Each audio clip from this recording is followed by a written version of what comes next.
Coach, you keep it real, and you say what you need to say and speak your mind. Because of it, there may be people that feel like you speak for them, that your voice carries weight, even if you guys say the same thing. Do you feel that at all? And if so, do you accept that responsibility? I just try to react when I think it's appropriate and try to be real and try to be fair.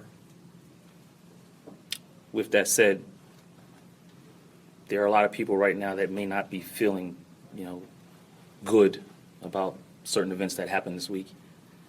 I think you know what those events are, and they want to know how you feel about it. Do you feel the same way? Who's they? Minorities, people just You give around. me way too much credit.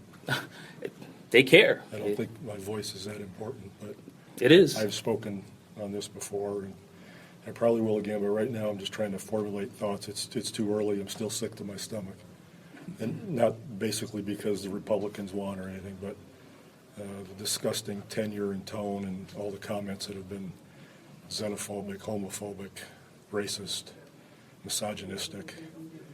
And I live in that country where half the people ignored all that to elect someone. That's the scariest part of the whole thing to me.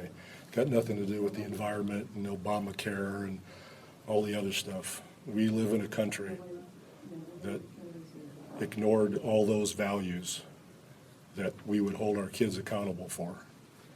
They'd be grounded for years if they acted and said the things that have been said in that campaign by Donald Trump. I look at the evangelicals and I wonder, those values don't mean anything to them?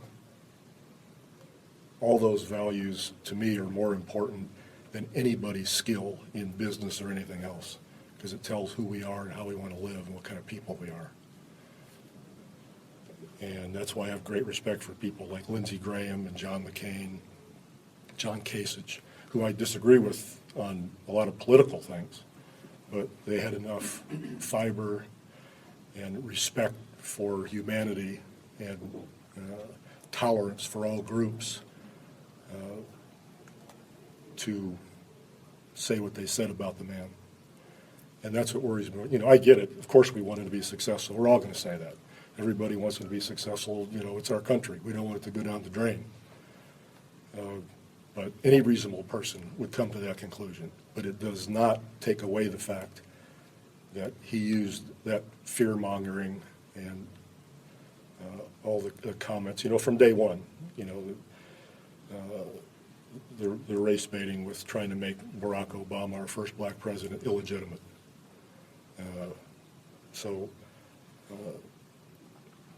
It leaves me wondering where I've been living and with whom I'm living.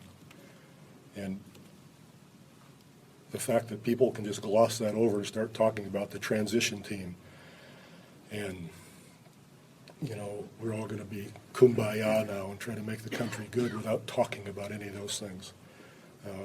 And now we see that he's already backing off on immigration, on Obamacare, and other things. So was it a big fake? Which makes you feel that's even more disgusting and cynical, that somebody would use that to get the base that fired up to get elected. And what gets lost in the process are African Americans and Hispanics and women and the gay population, not to mention the 8th grade developmental stage exhibited by him when he made fun of the handicapped person. I mean, come on. That's what a 7th grade, 8th grade bully does. And he was elected president of the United States.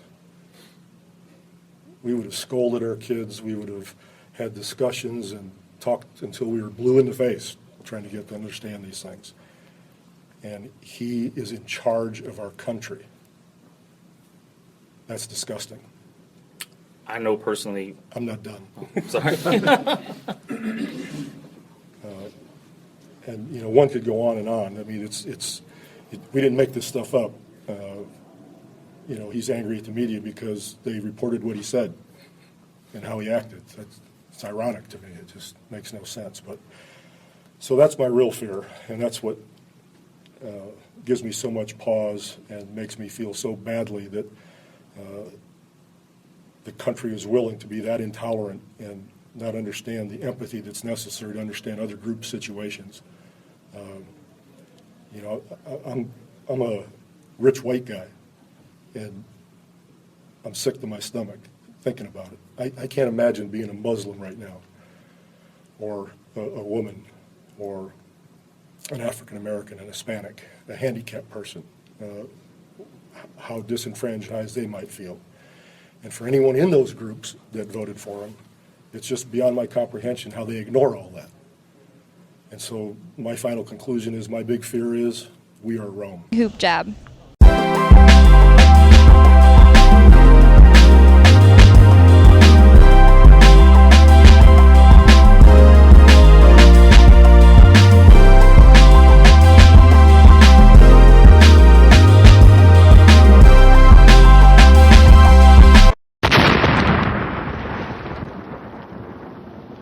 HoopJab.